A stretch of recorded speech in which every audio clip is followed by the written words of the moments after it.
emotions do you anticipate Saturday, your last go around here? I don't even know if I'm ready for it. I just remember really vividly last year and the year before that, a lot of seniors, they very emotional pregame, very emotional postgame. So it'll be a special moment. It'll be something that a lot of us, I don't think, will ever forget. Do you remember how your brother went through it? Yeah, I remember him. The thing with with him is he was very quiet about it, but I could just see it in his eyes that you kind of realize this is your last time in the stadium that you always grew up dreaming of playing in. So it'll be a special moment. Has your dad talked about his much when he was here? No, that's one thing he tries not to do is really talk about his experiences. He wants me to experience my own because I don't think he wants me to compare my personal experiences to his. But I'm sure after it's over with and we talk about it, he'll share his and be able to talk about it after the fact. But yeah, he's just letting me enjoy my journey on my own, do it my way. How often has it been brought up, this game for your dad against Indiana, that moment? Yeah, growing up, you always hear about the play, the pass to Anthony Carter. Seen the video fair share of times. You hear about it, and you just always dream about doing something special, as a player, that it's memorable. Your senior class has obviously been through a lot here, ups and downs. Do you guys ever talk about or think about, reflect on where you came from the beginning to now? Yeah, definitely. Especially our senior class, that were the fifth years that have, when we came in and we were 5 and 7, we've gone through kind of the roller coaster of people telling you you're the greatest thing and people telling you that you're almost nothing. So I think that's one thing this team has done a great job of is to keep our heads forward and not really listen to the outside noise, because we know how quickly that narrative can switch on us. So we're really just focusing on each game at a time and going from there. Does it mean any more then that you guys are sort of rolling here and have everything in front of you that you want? Yeah, it feels great. I mean, you definitely know what the bottom feels like, and you're getting a taste of the top feels like, and you really just want to keep that momentum going and do something special that we've never done here and none of our teammates have really done it here. So, the goals are ahead of us, and that's what we're working towards is accomplishing them. What does the top feel like in terms of campus reaction and fellow students, the buzz? It's definitely special. Coach Harbaugh talks about all the time there's no better feeling than winning and then going onto campus that week and seeing your teachers and your fellow classmates. It's an awesome feeling. But then again, you keep in your mind, how it is when you lose games on campus and how all the love kind of goes away. So you really want to maintain that winning effort and keep things going in the right direction. Jared, you've been around a long time. You were committed for a long time. You were here for a long time. Do you talk to the younger guys about exactly what you just said about how things really can go down? It's part of life here. Yeah. After each practice, Coach Jay Harbaugh with our running back and fullback group, we always circle up and we always give wise words, and that's one thing a lot of the seniors have done is try to keep the young guys informed, because a lot of guys, especially the true freshmen, they're coming in and they think this is the norm, which obviously we're trying to make this the norm, but it doesn't always work out like that. So you need to keep your head forward and do the right things in order to continue winning and doing it the right way, because it can flip on you really quick, as we've experienced. Can you put your finger on why this has been the norm for 9 weeks? I mean, well, 10 weeks, but 9 wins, 9 straight wins?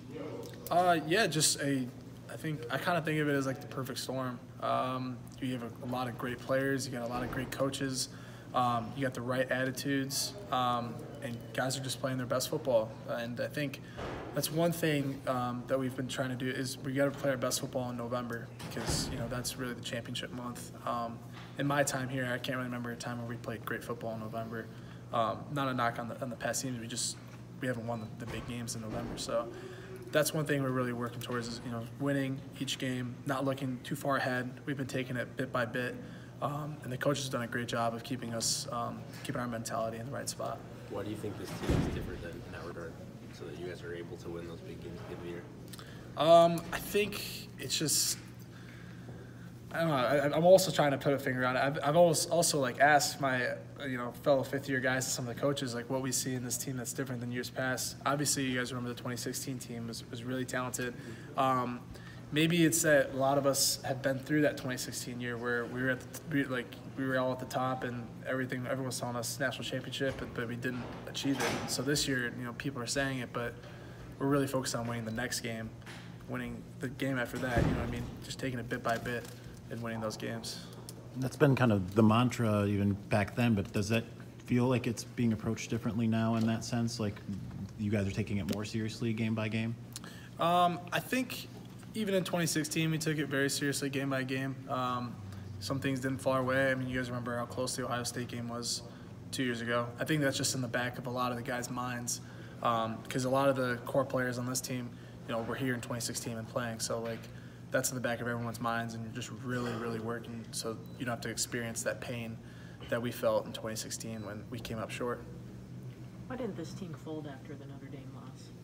Why didn't we not? fold? Yeah, why didn't you? A lot of teams could have. Yeah, I think a lot of teams could pack it in and start blaming each other. I think you got to look at a lot of the team leaders, and I think you got to look at the coaching. The coaches did a phenomenal job of getting this thing turned around. There wasn't anyone feeling sorry for themselves. At that point we had lost, I think, 4 straight games. So, a lot of us could have just looked at the coaches and not trusted in them, or looked at each other and not trusting in one another. But I think that speaks volumes for this team, and that might be why you see us now at 9-1 now, is because guys trust each other, and that's a huge part of our success. You guys hear when Ben runs on the field, the crowd kind of goes, Yeah. Why do you think he appeals to them, the fans, so much? Because he's Ben Mason. I don't know. He's a very, put aside his football abilities, he's just a unique person. He's a very talented human being. He's one of the better leaders that I've been around in my time here. And then as a player, he just has a style of play that you just love to watch. He really is like a relic of, old school football player. Runs hard, plays hard. You know what you're going to get from him every play. So obviously I'm sure the fans love to see him back there toting the ball and blocking guys and taking people's heads off. And you see him running down on kickoff, and just I feel bad because I play kick return for our team, and I just imagine having to block him on kickoff would just be impossible. So you see them trying to double team him, and there's a reason why they have to double team him, because that guy is just a force of nature going down the field. So yeah. Team's rather exceptional hanging onto the ball this year. I think you have 7, third nationally. What do you attribute that to? I attribute that to obviously the players really taking it seriously. Not that they didn't take it seriously in the past, but that was a point of emphasis. I also credit Coach Jay Harbaugh and really all the offensive coaches, but that's one thing we really harp on in our room is taking care of the ball. Indiana's going to come in here, and they're one of the best, ball hawk type of teams that we played against. They really go after the ball. We understand the importance of that it can really change an entire game. You can see in years past where a turnover, you could really just lose you the game right there on the spot. So we really made that a point of emphasis, and obviously it's been paying off. Was there someone or something done in particular for this season over years past? I can't really put my finger on one thing we've done. It's just kind of like an attitude that we've put towards it, is that I think one thing for each player is that you don't want to be the guy that costs the team the game. So guys are really holding themselves accountable, really focusing on holding onto the ball, and it's really paid off for our team. Jared, how much have you seen Shea grow? It seems like each week he adds a different layer to his game. Yeah, I think a lot of that has to do with him being more comfortable too in the offense. We all knew he was really talented coming out of high school. He was a really highly recruited guy, and then you saw him at Ole Miss. He was really productive. And getting in here, it's really about it's a different style of play. He went from being the spread to being pro style, and it's a matter of him being comfortable. And you just see him; he's always had that swagger, that confidence, and it's really contagious. And guys are really just meshing really well with him right now. He's a really likable guy. Guys are getting along, so. I think as he continues to get more comfortable, he's just really showing us what he can do. He's a really talented player. You play Fortnite with him?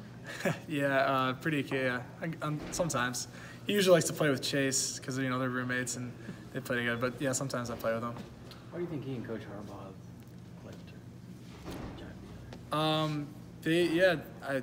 I'm not really in the quarterback room, so I just really see what all the other players see out of practice. But yeah, coach has done a great job, I think, tailoring a lot of things to him in the offense, and he's obviously done a phenomenal job with them. And Shea's stats speak for themselves. I think he's really taking care of the ball well. So obviously there's a great relationship between those two. Are you surprised at all how quickly he's been able to get comfortable, given the scheme difference and new place? And Not really, just because he can kind of do it all. He's not really a one-dimensional quarterback, and he's also, I think his best attribute is he's just a gamer. Like, he just finds ways to get the things done that we need to get done. So, not surprised at all. He's a very mature guy. So you can see he was going to find a way to make it work.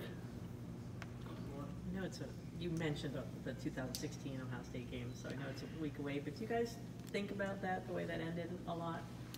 Yeah, we do like to I think the guys that were here, it's always in the back of their mind, but we know that, like, that game obviously means a lot, but it's not going to mean as much if we don't take care of the business that we need to take care of each week. So that's kind of how we've looked at it, is that we got to take care of business each week in order for that game to really mean as much as it should. So you don't talk about JT? Sure. No, not really. Not as much anymore. Anything else? All right, thanks, guys.